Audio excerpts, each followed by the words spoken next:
This is the Realty Classroom Podcast, episode number 208. Why do we struggle to implement such simple ideas? Are you a real estate agent who wants to build your real estate job into a business without sacrificing your lifestyle, but you just can't seem to find the right plan or any plan to help you get there? Well, then, hey, you are definitely in the right place. I'm Danny Griffin, the founder of the Realty Classroom and the host of this podcast. Now, to help you take immediate action to get started in the right direction, I've created a free jumpstart course for you that's waiting at freeagentgift.com. All right, let's get started with this one. This is a good one. Why do we struggle to implement simple ideas? And I will tell you the backdrop for this. As you know, if you listen to the Realty Classroom podcast on a regular basis, these are real situations that I discuss here that usually are inspired, agitated, discussed during my mastermind coaching program, where we really root around with top producers trying to figure out why can't top producers become even better and bigger business owners. Now, the good news for all of you, if you're new to the business, don't be intimidated by that, because the greatest news is that what I learned over time is that the things that I do today in my own book of business, because I am one of those unique cats that coaches, teaches it, right, and still does it. And that gives me real distinctions as the digital age puts more pressure on how we do. And by the way, I've learned that what's old is new again. How about picking up the phone and how much money that makes me? And how about going in open houses and talking to people and how much money that makes me? Just a couple of sides there, right? But I look around the mastermind group, and as a coach, sometimes you just want to know, hey, how come you're struggling? Even though I listen to them one-on-one and then we do our group stuff, why are you struggling to implement this simple idea? And this is all things psychology, obviously, right? They're just the way we see the world, and it gets in the way. So we started to break down some key points here to try to just put it on the table as a subject so we could become more conscious about it, because oftentimes, well, most of the time, we're being driven through the day by our subconscious programming. So all the things we've been told over a lifetime leads us to how we believe things really are, even though sometimes that's not them. And that's why I don't like the saying, but I understand the saying that perception is reality. No, it's not. Perception is the way that somebody sees the world incorrectly. If it's not the truth, sure. So this whole idea of pursuing the truth in any context, but especially business, is something that you have to be conscious about. You can't just say, oh, well, you know, the sellers and the buyers perceive this, so I better do that. No, not true. Not true at all. You have to continuously push a higher standard for the truth, because the good news is, especially in marketing and conversion in our business, sellers and buyers hear the truth for the first time. It becomes a unique selling proposition. That's what I discovered in my business over the last 36 months especially. So what did I do? I thought to myself that I could share with you to help me out of this subconscious fog of misperceptions in the way that I saw the real estate agent business. So the first point was, man, there are a lot of money-making ideas. They're everywhere. And in fact, when you coach strong-willed top producers, you can get into a downright debate with them about what you think the opportunities are and what they think the opportunities are. And one of the biggest struggles, there's a book behind me by Robert Cialdini called The Law of Influence, is that there's this law of corroboration. And the law of corroboration says that once I lock into an idea, I'm probably going to look for the corroborating evidence to determine why that's the best idea, versus continuously challenging myself to say, what other ideas are there out there? And are there better ideas? For example, I challenge myself, are there better ideas that I could go after listings at or above the median price, especially luxury, in the areas I want? And I've discovered there were, and they were hiding in plain sight, also known as the truth or the true facts, right?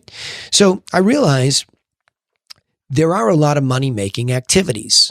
So, for example, during the recession, the Great Recession, we went from a lot of, marketing methodologies, direct marketing, direct response marketing in newspapers, where we would run ads and we would get phone calls, we would get emails as that started to become a thing, and you would get a direct response to your advertising. So you could, to some extent, measure it and understand what was happening. Well, all of a sudden, digital comes in, and really, digital really begins to take effect historically, 1995, 96, when Realtor.com opens the Pandora's box of the MLS to the public. That's really the beginning of major change. And And so now all of a sudden you say, oh, let's rush to digital leads. And in the beginning, it was so novel that the buyers and the sellers would go there. You could offer online a home evaluation. You could offer a free list of whatevers. And I'm going to get into that in a second. And people would come there. But all of a sudden, everybody got in that business. And what the consumer began to realize is that there was a lot of bait and switching going on, that there'd be a promise and then to pick up the phone and there wouldn't be that thing. And there would be somebody super undertrained on the other end of the line and not knowing how to serve properly, being undertrained and educated about how the business really works. And the consumer went away.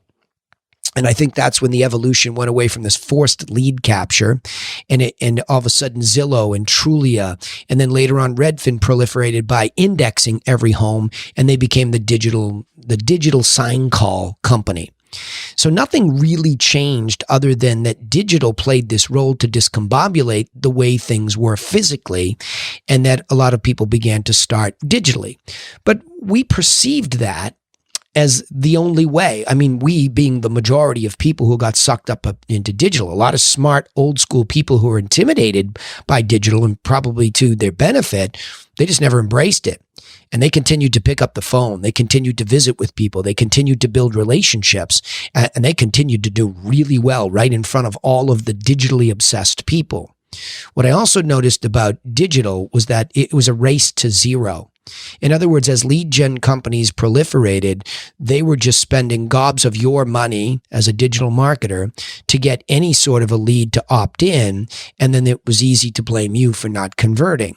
Then the words distress sale and foreclosure, they were everywhere. We were throwing blood in the water, and we wonder why, if you were a digital marketer, you were always frustrated because you were running into the lowest margin business with these bloody, ugly words, and you weren't looking at other ideas. Okay. So that's when I started to just get away a little bit. I moved on to my own coaching company just so I could think, and said, let's be resourceful. Let's actually try to observe the way that the business really works. And again, another book behind me, Michael Gerber's E-Myth, that's the challenge he poses to entrepreneurs. How does the business really work? So when I stepped back, it was obvious. Without listings, this business doesn't work as easily. I mean, it works in some form or fashion, but the way that the business really works is that somebody goes, secures a listing from a seller, shares it through the multiple listing service. I mean, again, if you're a realtor and a member of that association, there are plenty of people with real estate licenses that aren't in our business per se. But the way our business works is through the MLS and the inventorying of listings. So it hit me, well, we better find some simple ideas to get listings. Because in the digital age, I saw myself, when I had gone from newspaper advertising, I got plenty of sellers. And then I was pretty good at following up with people for referrals, but not great. And so there were a couple simple things that I was doing that made me very successful early on. And then I drifted away from those things because they weren't as effective. And I fell into this digital trap. But when I looked back at the business during digital, I said, well, people are still out there that want to sell their house. And quite frankly, digital spread me too thinly all over these geographies because I'm not thinking about the words I'm using. And by the way, I'm hardly getting any seller leads. So what am I doing this for? I got from the newspaper where I got seller leads all the time to digital where I was hardly getting anybody because anybody could offer a home evaluation. That wasn't necessarily the way the real good sellers were doing business. So what I found was some success in failure. I'd always heard about expired, canceled, withdrawn campaigns, but I went away from them because my perception, which was a misperception, was that the only way to do that was to pick up the phone and cold call in a muscular way. And it just seemed like I'd rather make a living multiple other ways than muscling somebody into listing with me. I'd read scripts that just made my skin crawl and I just didn't like it. But what I realized was also, let's go back to some core principles of truth. And you go into some core principles of the truth of marketing, and you'll find that some of the best marketing ideas conglomerate around the simple concept of giving away your best information for free. So here we are in the information age. people that were really savvy marketers gave away their best what to do information for free for years. They gave away free reports. They even wrote long form copy. So David Ogilvy is famous for long form copy. Back in the Madison Avenue heyday, Madison Avenue on New York, where most of the advertisers were located. And I listened to Ogilvy one time just talk about, long copy just came because he needed to say all that stuff about the product. So you gave away a lot of information about a product, and that drew people in to be curious to look for more. And then they paid for the product once they were convinced. So that idea, the core idea to implement was, and again, this is about implementation. Why is it hard? Well, that's a struggle for a lot of us, to think, well, and that's where the main mentality of scarcity comes from. Well, if I give away my best what to do information for free, they'll just take it and give it to their realtor, right? How goofy are we? How goofy does that sound? It sounds like a third grader. So I'm not going to share the ball with Johnny because Johnny will keep the ball and I won't be able to play with the ball anymore, right? That's what it sounds like. So all these smellings to me, right? Maybe not to you, but all these smelling salt moments for me, I was awakening to be freer and get back into this attitude of gratitude, as Zig Ziglar used to call it, and this bounty, like this bountiful. Like I started to go into the MLS and look, there were trillions of dollars of real estate value trading all the time. Buying and selling was just going on all the time. So how could there be this scarcity when right in our face, there are trillions of dollars worth of value exchanging hands every year, no matter what the economy's doing? Even in the Great Recession, which I lived through, there's just millions and hundreds of millions and billions of dollars transacting across the United States and into other countries. So I looked at that and I said, well, I've got to sit down. I've got to implement something where I can give away my best what to do information for free. So I thought to myself, as an experienced agent, how do I actually take somebody through the selling process for real? Not the way they perceive it to be. Not to sit there and write some BS thing about marketing first, because that's not the most important thing when you're selling your house. Your price is. If you screw up the asking price, I don't care how good your marketing is, you're dead. So I started to be a realist and tell the truth onto this piece of paper at Starbucks, just sitting there with a coffee, thinking, editing, reorganizing. And I came up with a seller plan and a buyer plan that were pretty dang simple. And they're nothing more than mastering the obvious of the truth of how a property gets sold. Now, if you saw it, you might want to debate with me. The entrepreneur, the creative in you might want to debate with me that, that's not the right information in the right order. Okay, well, whatever. That's not what this is about. It's just, I did my best through my experience to tell the truth about how somebody actually goes through the selling process and the buying process when they're buying or selling a piece of residential property. And it was pretty clear on what they should do with or without me. And so the implementation went a little bit further, where I turned it into an infographic cheat sheet. Looks like a lifesaver, has all of the index or the syllabus. And then I wrote the whole thing out. I took each bullet point, wrote about 4 more bullet points to articulate what they should do without me. And I had these buyer and seller plans. Then I turned them into nice looking marketing pieces per se. I put them on the best quality paper I could find and gave them away. Literally at open houses. If I had a conversation, started to really give them away. Then all of a sudden it hit me, well, wait a minute. Wouldn't that be a good idea to give something like that away to an expired, cancel, withdrawn, and then I'm not in a dogfight with everybody saying how great I am, and that's tempting for me. I have a long resume as both a top producer and a coach. It's long, 23 years as a top producer. I think within the first 12 months of me being in this, I was working so hard to take care of my family that I crushed it early. So I have a long resume. So it'd be easy to brag about that. I've been coaching informally since 2003, formally since 2006. So I have a long resume as a teacher. So it'd be easy to go that. I am telling you, I never mention that anymore to any seller or home buyer. I don't, because what I've done, if they're curious, it's online. They can go vet me. They can figure it out. A lot of people say, oh, I saw you did a TV show. Yeah, 2014 during the recession. It's 2022. Great. I learned some things, but it's not going to affect how I help you today. Things have evolved, right?